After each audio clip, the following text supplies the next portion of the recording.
Well, let me do a quick summary from the last two classes to situate. Class number one, we looked at David, and my point in that story was to see how a leader lets us understand and gives us a vision of who we are, what it means to be the people of, as he put it, Elohim Chaim, of the living God. That has to be the touchstone, no matter how anybody else wants to twist the understanding of what's going on.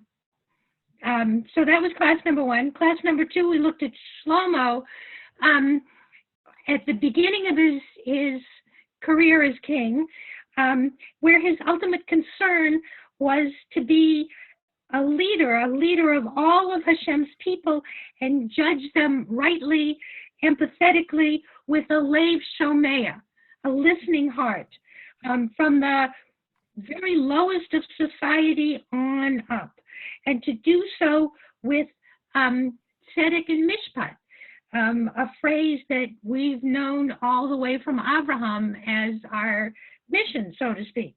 And in doing so, he followed in the ways of David, his father. So those are like the mandates of a leader that we've seen so far. But just as a king can bring us to heights of who we are, things can also be harmful and sometimes quite devastating.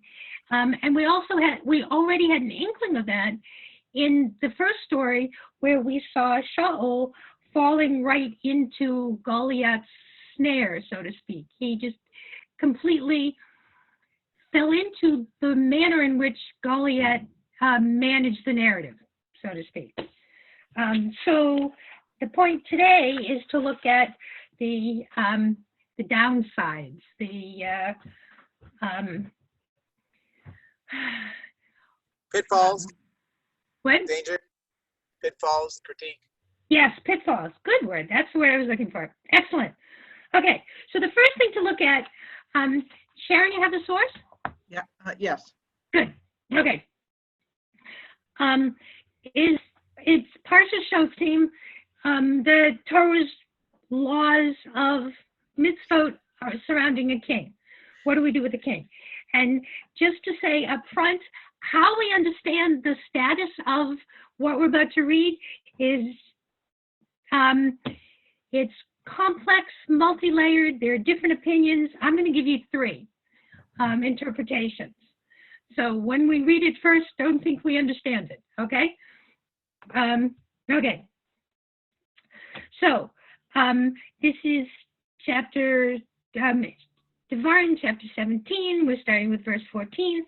Ki tavo el haaretz asher Hashem Elokecha noten lecha v'yirishta v'yashavta ba.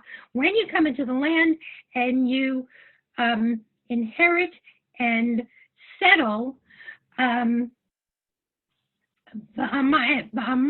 asima alai melech, and you say asima alai melech, I will set a king over me. I'd say that hesitantly because we have to figure out how to understand this. Set a king over me, like all the nations that are around me. So one thing that's off the bat unclear is, what do we mean by the Yerishta v'yashavta? To what extent does that have to be complete? And you say, what is the status of this saying? Is this a mitzvah? So we'll go on, and then I'll give you a few different versions. When you say, or Sam tasim alecha melech asher yicha Hashem Elokecha, you shall put a king over you that Hashem chooses. And the king has to be mikerav achicha tasim alecha melech, from amongst your brethren, choose a king. Lo tuchal l'tetecha ish nachri asher lo achicha. You can't have a king who is not Ish Nachri, a non-Israelite, Asher lo achicha, who is not your brother. Okay, so how do we understand this?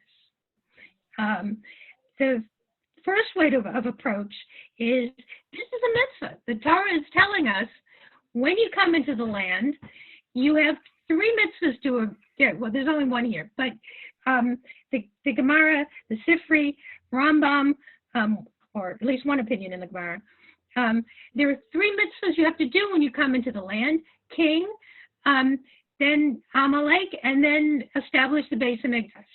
And so this is a mitzvah. We're being told that it's a mitzvah to have a king. The Rambam understands the Amarta, you should say, as an allusion to this is how it's gonna happen in the future. You will say, and then you will fulfill the mitzvah. And he also explains, as do others, that you need to ask for it, because otherwise you will feel that the king is imposed on you. It will feel like a dictatorial imposition, and you'll feel like you're giving up your freedom. Whereas if you ask for it, then it's your form of government that you've chosen. And the Rambam also points out that if in the second verse, when it says a king that Hashem chooses and Mikerav Achicha, why does it have to have both those clauses? If Hashem is choosing, why do you have to be told about who you're choosing? God is choosing it. Of course he's going to choose Mikerav Achicha from Jews. And Ramban says, because there may be a time when Hashem will not answer you. You will not merit to have Hashem answer you, in which case, this is what you need to know. So there are parameters on a king. So it's a mitzvah to have a king, but there are boundaries to the king's power. So this section will go on to say these powers to keep the king in check. So the king cannot have not too many horses, so that he won't go back down to Egypt, from which God took you out. So horses are army. That's it's not just white horses, they're another animal. Horses are cavalry, right? So not too many horses, not too many wives, because the wives will, lo yasur levavo, will turn his heart, and not too much money, obviously, because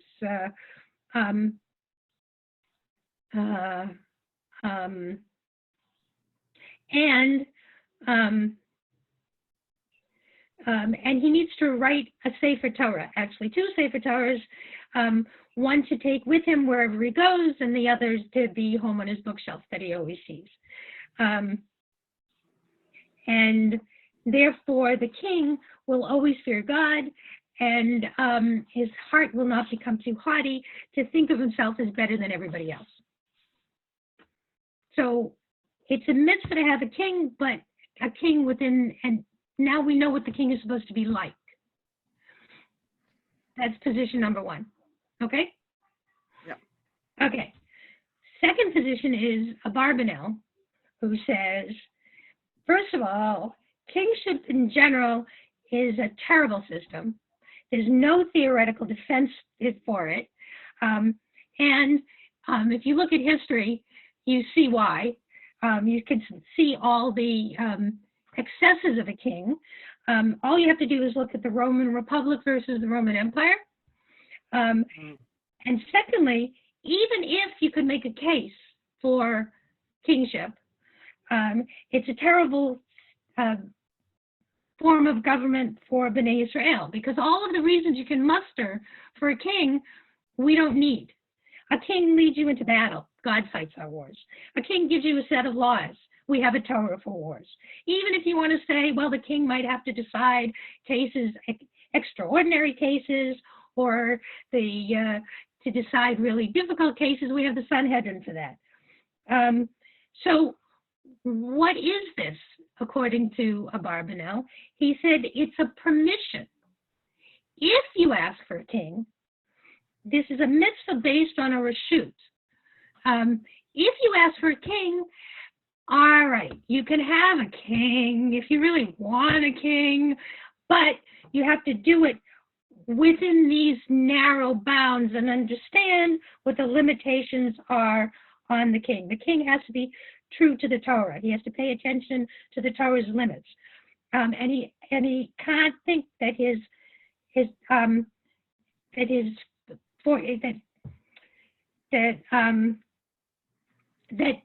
so that the people not think that their fortunes rest on the king,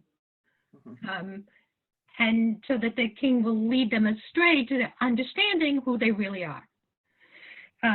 He likens it to the case of Isha Yifat Toar. When you go into battle and you see a beautiful woman, there are laws about that. And it's an interesting parallel, because clearly that's a situation that the Torah would really prefer that you don't do this. It's just giving in to a bad situation to help you overcome a bad urge. The Sforno also is in line with this position. He said that the interest in a king arises from the concern lest we be sheep without a shepherd, which Moshe said about the people when he was about to die. Don't let them be shepherdless sheep. But to ask for a king with a dynasty, that going forward, all his descendants should be king, like the nations, this is nimat, this is abhorrent to God. Yet if you stubbornly insist, then Hashem has to choose. And his choice will be a king who will lead them by the Torah and be an example of what an upright person needs to be. And both Abarbanel and Sforno and others quote the prophet Hosea, I gave you a king in my anger, and I'll take him away in my wrath. So that's opinion number 2. And given some of the things I've been reading lately about towards the end of the kingdom of Judah, this makes a lot of sense to me. What many of the kings look like. I want to give one more opinion, which is Rav Hirsch, which is sort of an in-between position. He feels that, yes, it is a mitzvah, but it's a misunderstood mitzvah. He doesn't say it in these terms, but I think it's a good way to think of it. When they say we want a king to be like the nations, what that means is we want a government like other nations have a government. So we want a king, we want a government like other nations in form, but not in substance. Other nations have a king as their government because it properly represents who they are. They need a king to fight their wars. They need a king to make laws for them. We will have a king, but not to do those things. That's not the government that represents us. We will have a government with a king, but it will internally look very different. It will represent us, who we are. And we will have a king when we all already are, when the yishuv, the settling and the inheriting is completely accomplished. And not just accomplished in the physical sense of the conquest being complete. We're fully settled in the land. And everybody has their inheritance. So everybody has their place in the world and in their country, so that they know where they are and where they belong and how they relate to everybody. So there is less need for disputes between people. And the king is not there to mediate a justice that isn't obvious to people because they've now settled down with God's law and it is now ingrained in them. So the king is, insofar as he leads us in war, he leads us in the final battle against Amalek and then hangs up his sword. And then he is the king who embodies who we are as a spiritual nation and leads us in the fulfillment of Torah. It's sort of a messianic king. Yeah. But understand it as the ideal of who we should be.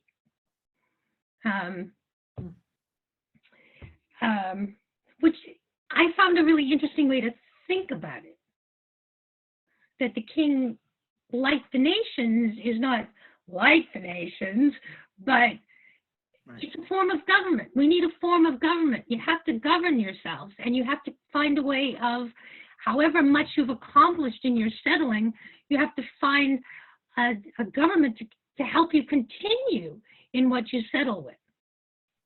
And a figurehead who embodies who we are is a good way to go. That's the mitzvah that we're fulfilling. Okay. Okay, and we understand the restrictions that the Torah places on the king, so that he not become haughty, so that he not stray away from the Torah, nor become greedy. Okay? Yep. All right. So now let's turn to Shmuel and look at when the people actually do come and ask for a king.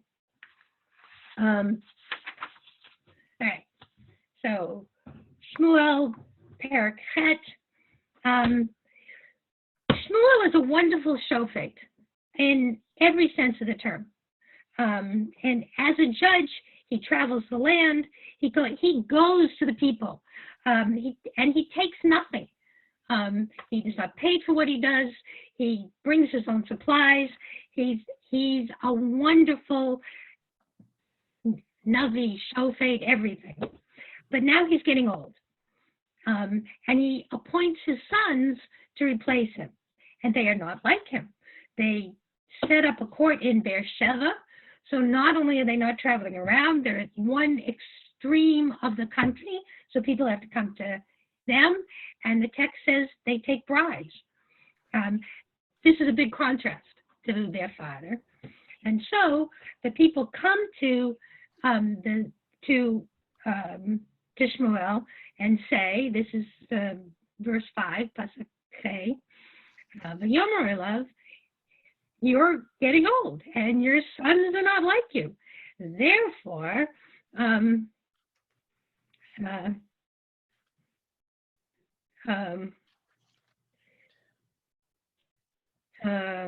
sorry, I lost my place. Simu lanu melech, give us a king for us, l'shaftenu kachol hagayim.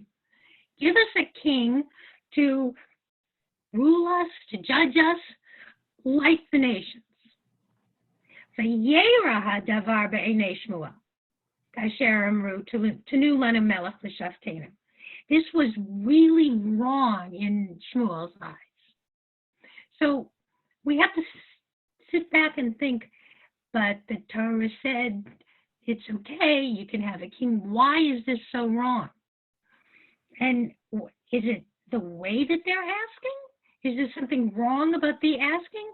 So we could spend another half an hour on exactly that question, but I want us to cover a lot of stuff, so I'm going to jump a little bit in this question. The fact that it says Kachol Hagayim, that in itself can't be wrong, because that's exactly the language of the Torah. Is it something about L'shaftenu that they're asking? So let's read on and keep those questions in mind. Or is it something that Shmuel knows about them in particular, about his experience with them, those people who are doing the asking? So Shmuel goes and he Vayitpalel Shmuel el Hashem, he prays to God, and Hashem says to him, listen to them. Shma v'kol ha'am, v'kol asher yomru elecha, everything they say. Does this mean it was right what they asked? No, we have to read on. Ki lo otcha ma'asu, ki oti ma'asu. They're not rejecting you, they're rejecting me. So that sounds like Hashem's not exactly happy with them either.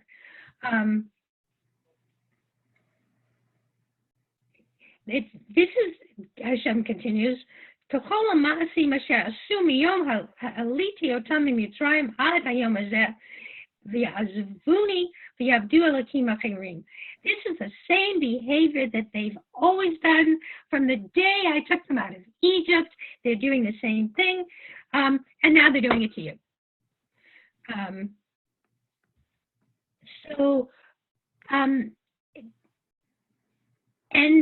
And it's, in some ways, Hashem likens it to avodah zarah.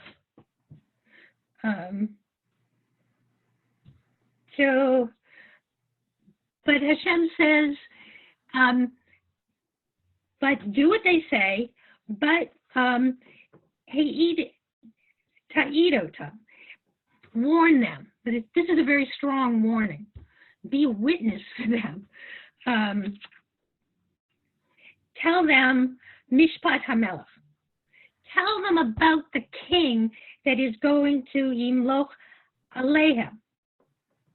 So note the difference in the term. They asked for a king lanu, for us, and this is a king alehem, that the king should be over them. You have to understand, if you're going to accept a king, what it's going to mean for you. So bear that in mind. And I'm going to go quickly through this. This is the Mishpat HaMelech, the protocols of the king. And it's a discussion in the Gemara whether this is this the law of the king? What a king is entitled to do, or is this just meant to scare them? And the Gemara says both. There's debate back and forth whether it's one or the other. But Rambam has, this is chapter 4 of the Rambam, of the laws of the king. So it is accepted as what a king is able to do, with some caveats. So quickly going through it, Shmuel goes back and he says to him, this will be the Mishpat HaMelech when he is king over you.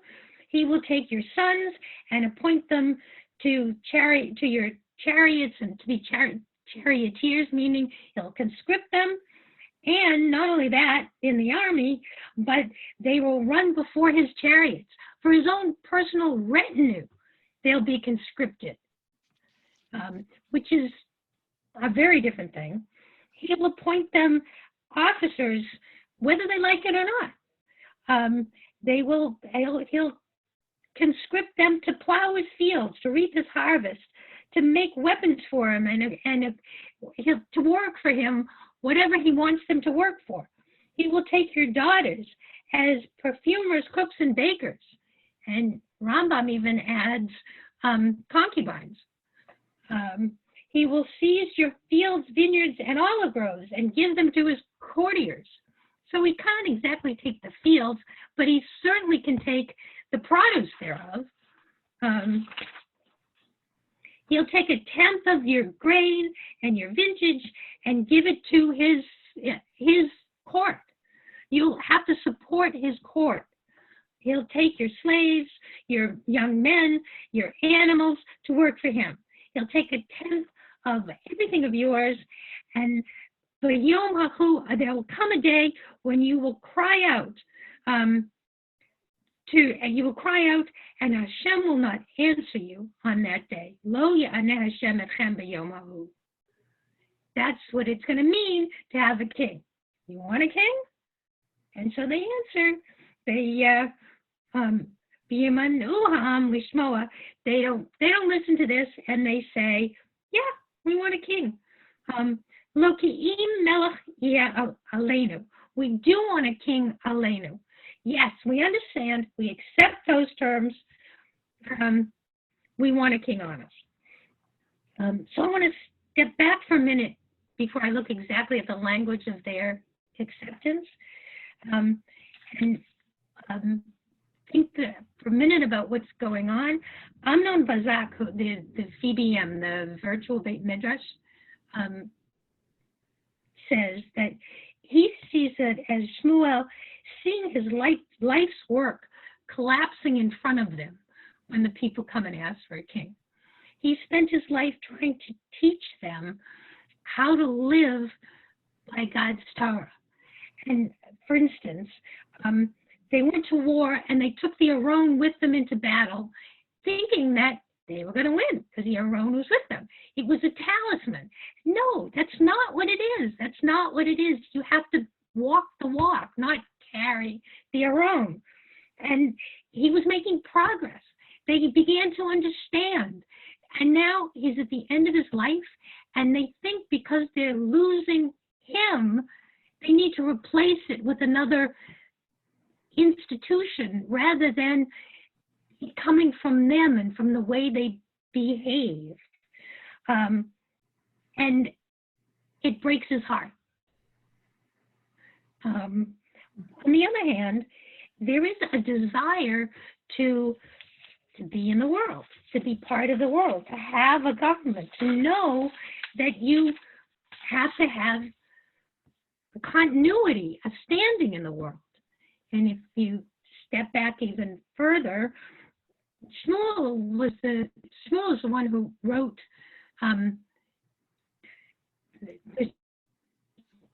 the book of Shoftim is written as an argument for why there needs to be a centralized, continuous government, because things were falling apart without. But to tell us what about the falling apart, if that makes sense, what the failure was. The failure was not that their army wasn't strong enough. The failure was that their allegiance to God wasn't strong enough. So it's very important when you're setting up a government to make sure that the foundation is understood.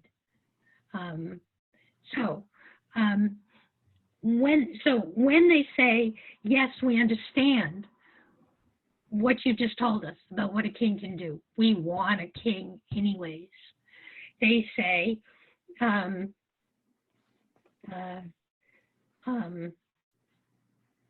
Melech Aleinu, we understand that. We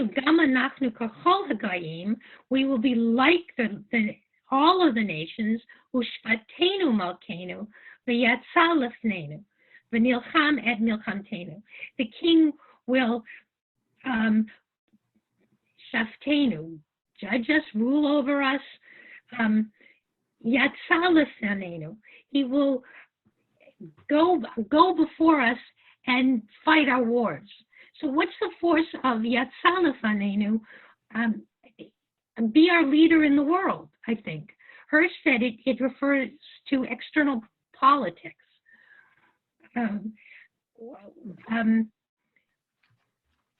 We need a reliable system that with which we can stand in the world, and we're willing to submit to a king for this. So is this a change for the better? You can look at it, a change from the way they asked at the beginning to the way they asked at the end.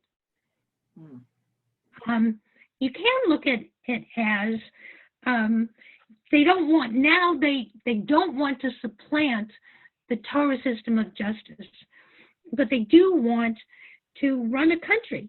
They need the king to fight wars. They need the king to be their international face. And there is a sense of that. Or maybe it's a lie. Have they understood? Have they not understood?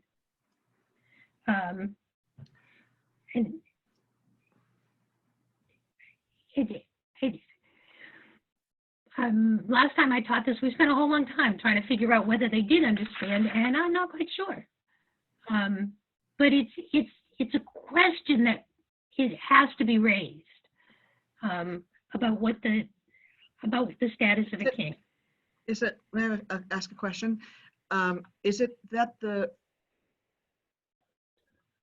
there shouldn't be a king anymore, or is it the meaning behind that? So Hashem sees it as the fact that they're telling Shmuel that they need this. So I think it's not entirely clear. It sounds like Shmuel is saying, "Oh my God, you asked for a king. This is the worst thing ever." But it may be that, "Oh my gosh, you're asking for a king in the wrong way. You don't understand what a king should be." But then Hashem says, "Give them the king, and I'm going to tell you who to pick. You're going to go out tomorrow and pick a king." So there has to be a sense. I mean, Hirsch in the end says, give in to their demand to let them learn from bitter experience. Mm-hmm. That's really sad. Or it may be, give in to their demand because there is a sense in which you need to live in the world. And there is a line that you need to walk, and you do need a secure government, and help them understand. Don't go anywhere, Shmuel. Once you anoint this king, stay involved. Help the king understand what he's supposed to do. And when Hashem says, give them the king, what he ultimately says is, V'himlachta lahem melech. Anoint the king for them. Anoint the king who will work with them, who will be appropriate for them. And Shmuel does stay involved. He's very close to Shaul his whole kingship. Shaul doesn't always live up to what Shmuel is trying to get him to do.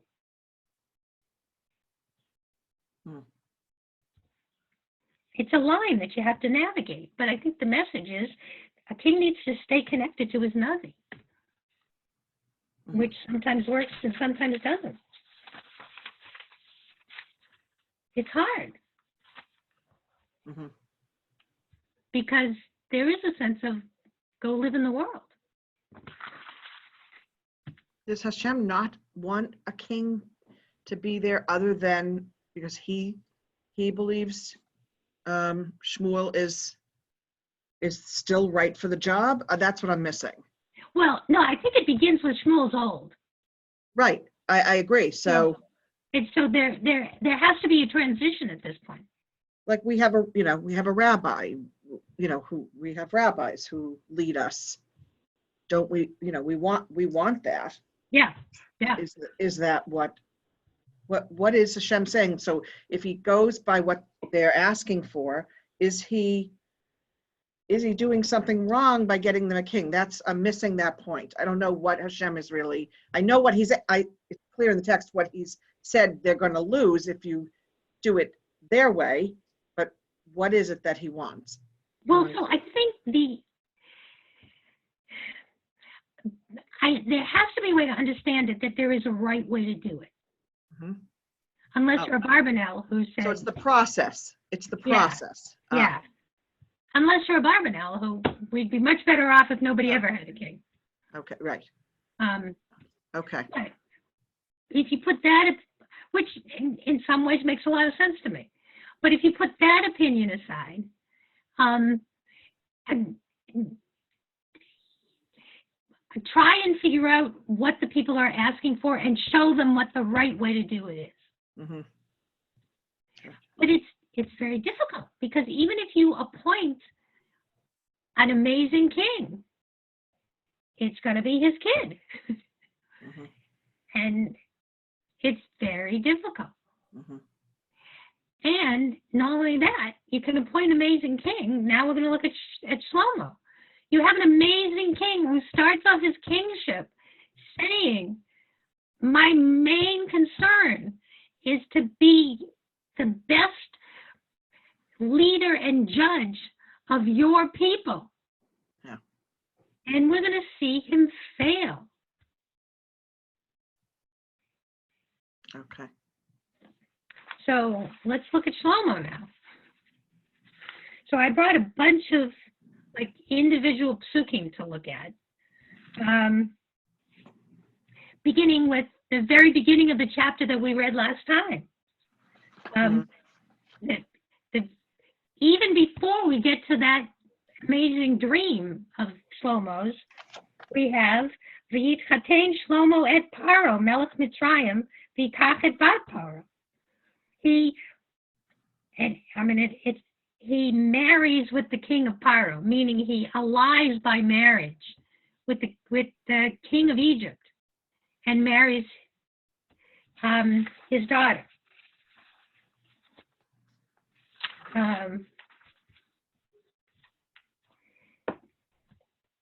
So let me just set up the issues. The king needs to navigate the country's position in the world, which means trade with other nations, the standing in the world, the wealth of the country, how is the wealth acquired, and what about treaties? You're a country. Do you make treaties? This is a super tricky issue fraught with all kinds of problems. And so that's what we're looking at here, particularly is the treaty issue.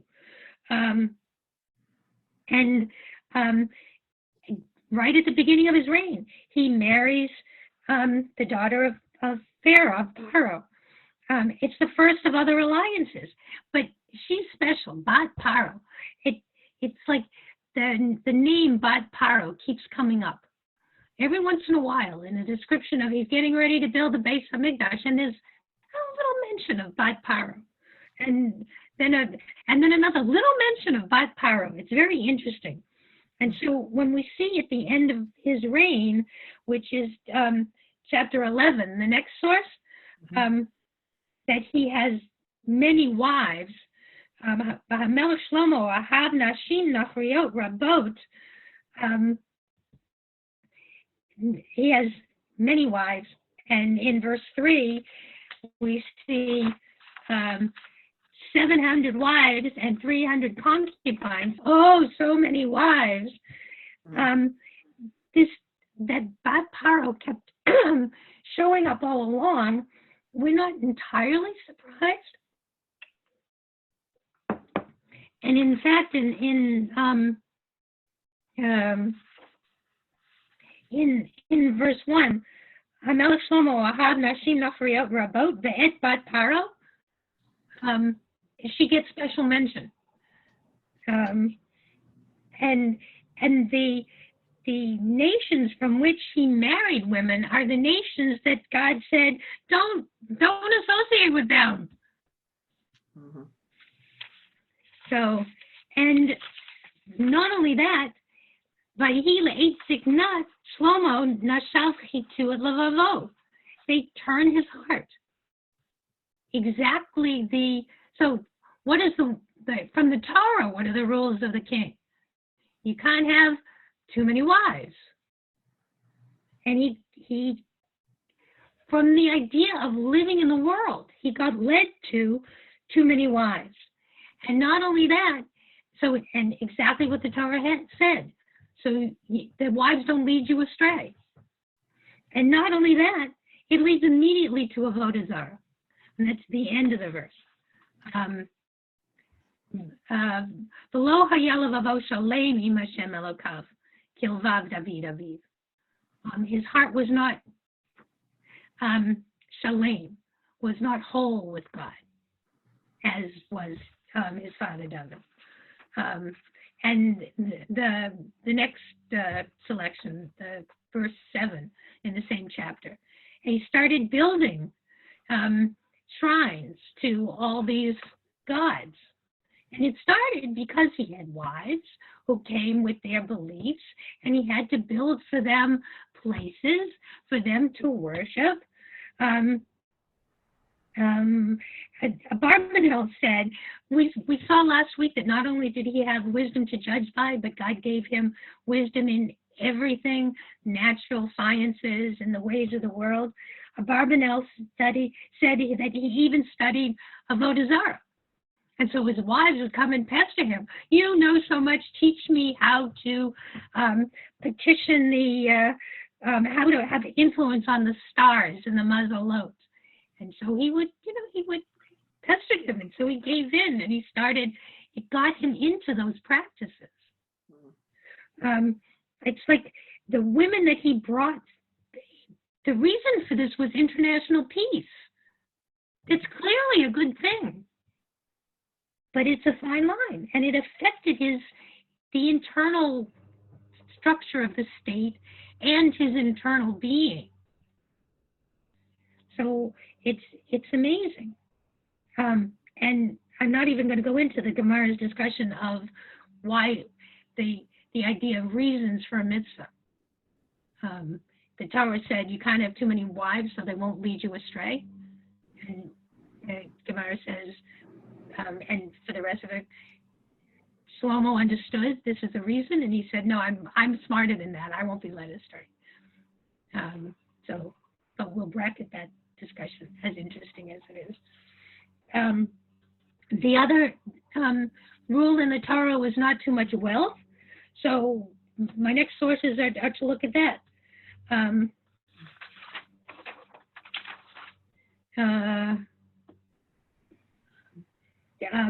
I just picked a few random psukim, but there's a lot more in these chapters, chapter 10 and 11. He made a throne of ivory, and it was overlaid with refined gold. I mean, his throne was the stuff of legend.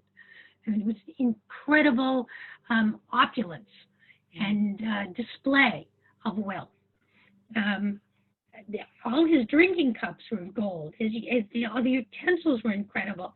So much so that silver had no value anymore because there was so much wealth. And the last source I brought for this is just because it really appeals to me. He made 200 shields of beaten gold. So the thing about this is that shields, if you're equipping your army, you don't make your shields out of gold. It's a soft metal. It's not good for war. Unless you make it very, very thick, in which case it's way too heavy and it's not good for war. So these shields are show-offs. These are for his personal retinue, which he's not supposed to have, to make them look all shiny and beautiful, which shiny and beautiful sort of takes us back to Goliath. But this is just ostentatious wealth.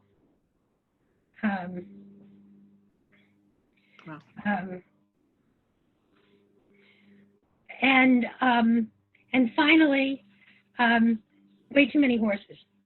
He assembled chariots. He had 14,000 chariots, 12,000 horses, which he stationed in Jerusalem. Way too many horses. And the reason the Torah gives with the horses is so you don't go down to Egypt. Egypt was a place where you bought horses. And it's a connection with Egypt.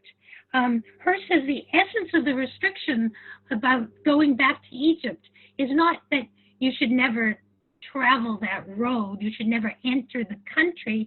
You can do business with Egypt, you can visit. The question is that you never again become under the thumb, you never again become subservient, dependent on Egypt. And Shlomo traded horses all over the world, the sort of known world, because he had licenses that were granted to him from his father-in-law to trade in the horses. But he only had those licenses because of his alliance with Egypt. So he was dependent for the continuation of that source of income and his source of army on Egypt. So it is exactly all of those things. So it's very tricky. It's very tricky because you have to have some relations. There are powers in the world, and you become king. You have to work in the world with the countries of the world, at least, or maybe you don't. It's a question. What should prosperity mean for the country? That's something the king has to navigate, and not even talking about like the excesses that Amos talks about for prosperity. Just sort of your normal. What should good prosperity look like for your country? It's tricky. So what happened to Shlomo? Did he become overconfident? He certainly wouldn't be the only king. And in some ways, I think this project that he had, that he was this wise king who was, people came from all over to see him, this king with the wisdom that the world was talking about. And they came to see the king of Judah, of this Jewish king, who had the wisdom of his God.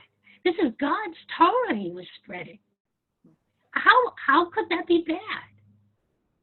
And they came, but when they came, he had to, greet them appropriately. And they came and they brought gifts. So we had to respond appropriately. He had to feed them. He had to build a palace that you could hold state dinners. And maybe that was like the project of showing the world the wisdom of God's Torah took over in a way that the idea of it began to consume him more than the substance of it. It's very tricky. And Shlomo's failure breaks my heart. It's really hard. It's really hard. In the Gemara in Sanhedrin says that it's very telling. There's in the moment when Shlomo married Bat Paro, Yorad Gabriel comes down and plants a reed in the sea. And around that reed, a sandbar grows. And eventually on that, the sandbar grows until it's a country. That is Rome. That is where Rome was built. It's an amazing image. It's like the first step set in motion the seeds of destruction. In Sanhedrin, there's a discussion of the kings that have no entrance into Olam Haba, and they're like really bad kings. There's a discussion about whether Shlomo should be included among them. And David comes and pleads for them, but they won't listen. A fire breaks out in the Beis Medrash, they won't listen. A bat kol comes and says, how can you include Shlomo? And they still won't listen until a bat kol comes and says, who are you to decide? And they say, okay, we'll take his name off the list. And it's amazing. So the last thing I brought is this Midrash. I apologize, I couldn't find it in Sefaria in English. But it's an amazingly succinct Midrash for exactly the kind of fine line and I'm trying to point out. It's in Parsha Shmini, so it's actually the turning point for the Midrash is actually the wine. But Amar Rabbi Yudan says, for 7 years Shlomo had never had any drink of wine until the night that the Beis HaMikdash was inaugurated, and when he had built the Beis, when he finished building the Beis HaMikdash and he married Paro, that night he drank some wine, and there were two dances, meaning two celebrations with dances. One for the Beis HaMikdash and the other for the daughter of Paro. Amar HaKadosh Baruch Hu, God says, Shel mi akabel, Shel Elo or Shel Ela? Which one should I, like which party should I go to? Ba'oto sha'a Allah al dato lahachriv et Yerushalayim. In that moment, it occurred to God, the destruction entered his mind, the destruction of Yerushalayim. And so there's a quote for that. Dropping down just a little bit, Amar Rabbi Chunya, Rabbi Chunya says, Shmonim mine rikudin rakta bat paro. She danced 80 different types of dances for him in this celebration in that night. So two parties, remember? Mm-hmm. And in hers, there were 80 dances that she danced for him. And Shlomo went to sleep and he overslept. He slept until the 4th hour of the morning. And the key to the Beis HaMikdash was under his pillow. And they had to come knocking on the door to say, King, give us the key to the Beis HaMikdash. And his mother had to come in and hit him on the head with her slipper and say, get up and go up in the Beis HaMikdash. I've got a korban I have to bring. My korban for your birth. Mm-hmm. And this is an amazing midrash to me because this is Shlomo HaMelech sleeping with Paro with the keys of Beis HaMikdash under his pillow. Both of them, he's in bed with both of them, is the point of the midrash. And that's, in a way, that's the fate of the king. There's a sense in which the king is in bed with both of them, but it's hard, and you have to know. And he was maybe lucky he had a mother to hit him over the head, but he still overslept, and so I mean that's it. I don't where to go with this. I'm not sure.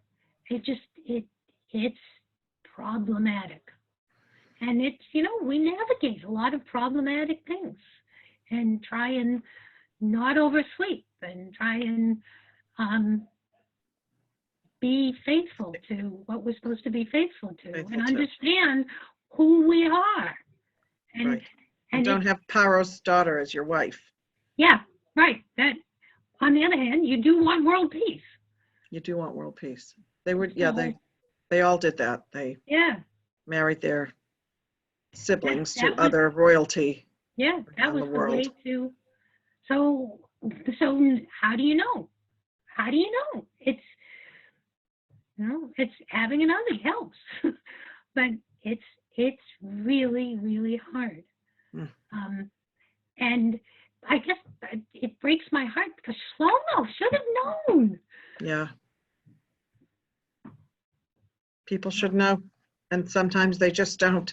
Yeah. They have to go the hard route. We all do in our lives. We have to take the longer route sometimes to see the bigger picture. Yeah. Or in this, that was a big picture though that he just didn't see what would come.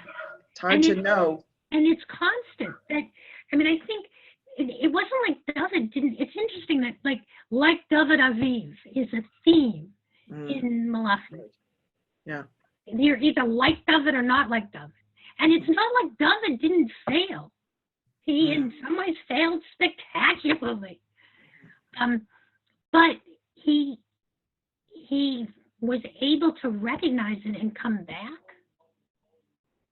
The option of tshuva is such an important thing in his in his kingship, in his malchut. Mhm. That I think that's the thing that, I mean, I had a real hard time with David in that whole section of Malachim. But that's the thing that gives me hope, is that you have to always be,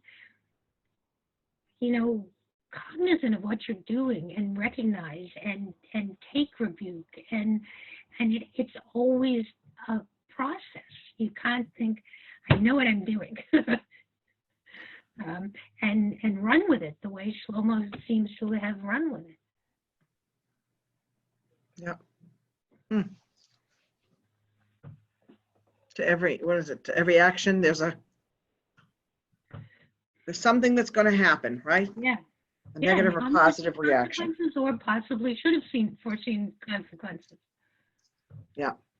But I think this question of knowing who you are and how are we living up to it is a powerful one. We were given the gift of being chosen, but with it comes tremendous responsibility. Yeah. That the world foolishly envies, but they don't know what the burden of, what we. No, it's much. We weren't chosen for favors. We were chosen for responsibility. Responsibility. That's our name. Thank you. That's just wonderful. Reaction from the mobile team, the Arab team? Leah? Rabbi Ben? Yeah, Rabbi Ben's on the phone, Oh, so with other people at the moment. So he missed the end of this. But we pretty much heard most of it, and you did a wonderful job once again. thank you. Did you miss my midrash at the end? Oh, I got that. Oh, we don't Okay, miss the good. beat. What? Hello. Hey.